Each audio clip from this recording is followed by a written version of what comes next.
안녕하세요. 8월 14일 월요일입니다. 어제가 주일, 내일이 광복절 휴일, 샌드위치가 되어 있네요. 오늘 모든 것이 다 즐거움으로 가득한 하루 되시기를 바랍니다. 오늘은 고린도후서 6장 2절입니다. 가라사대 내가 은혜 베풀 때에 너를 듣고 구원의 날에 너를 도왔다 하셨으니 보라 지금은 은혜 받을 만한 때요 보라 지금은 구원의 날이로다. 아멘. 모든 것에는 때가 있습니다. 세상에서도 때가 있고요. 하나님의 역사에서도 중요한 것이 때입니다. 그래서 믿음이 뭐냐면 하나님의 때를 아는 것이 믿음입니다.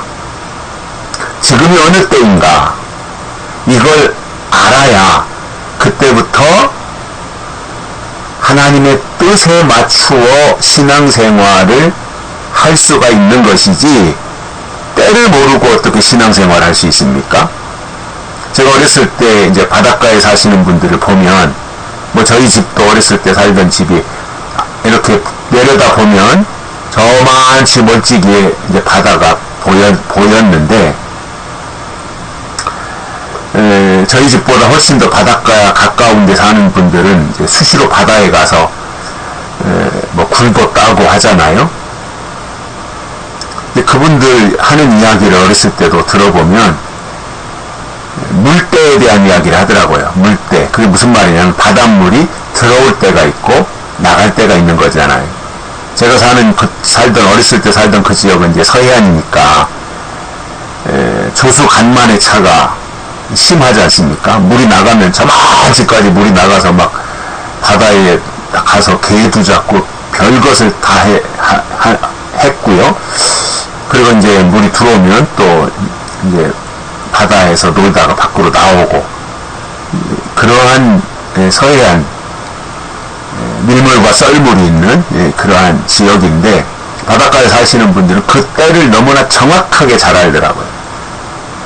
지금이 조금때다, 지금이 사리때다, 지금이 면물이다, 뭐 이렇게 이야기하고 우리는 못 알아듣는데 그분들은 다 그렇게 해서 바다에 물이 어떻게 되는가 이것을 맞춰서 이제 바다에 나가는 시기를 알기 위하여 이제 그렇게 계산을 하고 때를 묻기도 하는 그러한 모습들을 볼 수 있습니다. 마찬가지로 하나님에게 있어서도 중요한 것이 뭐냐면 때입니다. 때. 하나님은 때에 맞게 때를 따라서 일하신다는 것을 우리가 성경을 통해서도 발견할 수 있고요. 오늘 본문에서 바울이 말씀하는 것을 보면 가라사대 내가 은혜 베풀 때에 너를 듣고, 그러니까 하나님의 은혜를 주시는데 은혜도 베풀어 주실 때가 있다는 거예요. 아무 때나 아무렇게 하시는 것이 아니라 은혜를 베풀어 주시는 때가 있다는 겁니다. 때에 맞게 하라는 거예요. 때를 알으라는 거예요. 우리가 이 세상에서 사는데도 때를 아는 게 얼마나 중요합니까? 계절이 오는 거, 계절은 다 때잖아요. 때. 봄, 여름, 가을, 겨울. 그래서 그 때를 정확하게 알아야 봄이 오면 봄옷을 입고, 여름이 오면 여름옷으로 갈아입고, 겨울이 오면 겨울옷으로 두툼하게 입고, 이게 다 때하고 관련되어 있는 거거든요. 그것에 대해서 바울은 은혜 받는 데에 있어서도 때가 있다는 겁니다.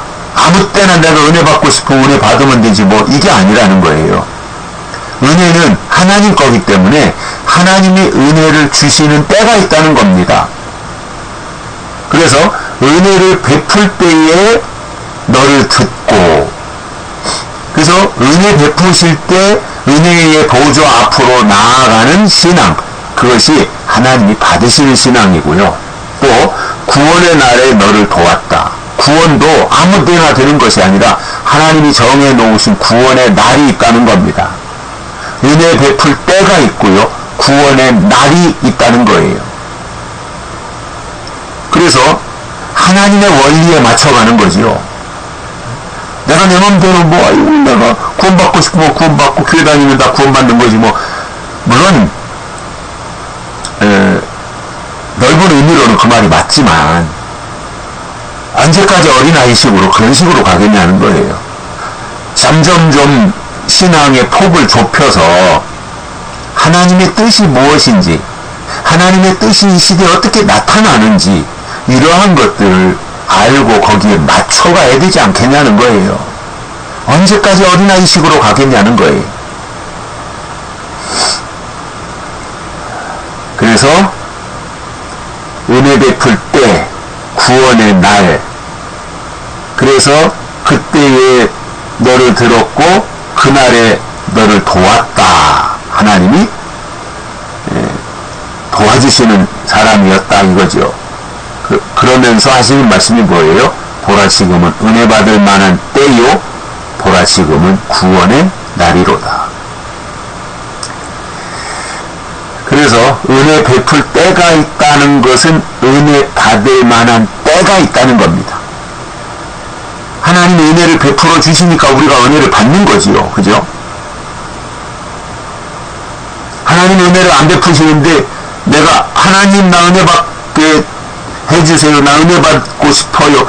이게 아니라는 거예요. 하나님이 은혜를 베푸실 때가 되면 우리가 마음의 준비를 하고 은혜를 받게 된다는 겁니다.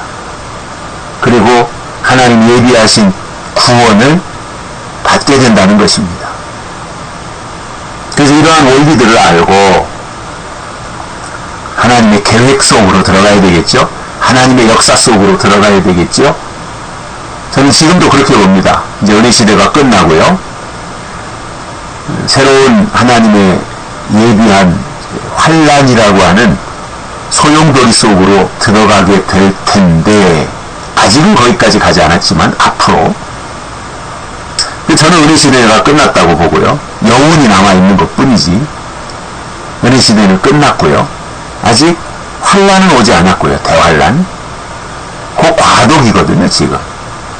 그래서 이것이 이제 환란으로 완전히 접어들면, 이 환란으로 접어들었다는 것은 다섯째 나팔이 불었다는 것이고, 다섯째 나팔이 불었다는 것은 황충이 나온다는 말이고, 황충이 나온다는 말은 거짓 선지자가 등장한다는 말입니다. 그러면 다섯째 나팔은 거짓 선지자가 등장하기 때문에 사실상 은혜 받는 일이 쉽지 않아요. 그래서 하나님이 예비하신 은혜, 하나님이 예비하신 구원, 그것은 지금 시점에서 볼 때 언제 가능하냐면 다섯째 나팔 불기 전까지 가능해요.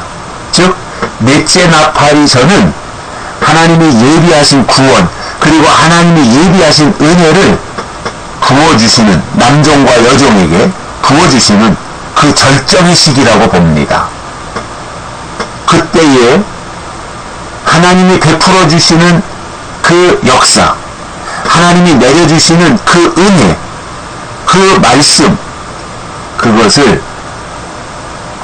우리가 받을 때로 생각하고 준비하며 나아갈 때 그것을 하나님이 받으시지 않을까, 또 하나님이 기쁘게 여겨 주실 것이다, 이렇게 생각하고 있습니다. 여기까지 하겠습니다. 감사합니다.